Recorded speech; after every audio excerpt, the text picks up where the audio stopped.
Wanna know how to check for flights or book flights in booking.com? Well, no worries.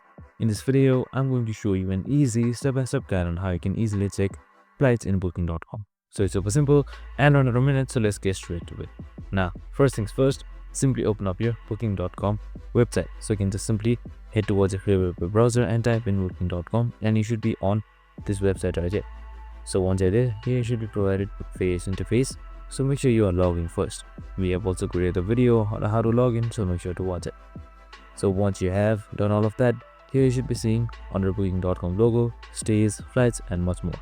Since we are going for flights, just simply select flights. That's will be right beside stays.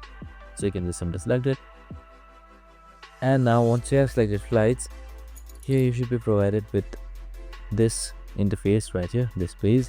So right here you can just simply change or add your from destination and to destination, as you can see right here. And you can also see your departure, and then you can also add people, and you should be good to go. Just simply select search and you should be provided with search results. And that's it. Super simple and easy. I hope this video helped. If it did, make sure to like, subscribe and tune in with us for more of these videos. Have a good day and see you in the next one.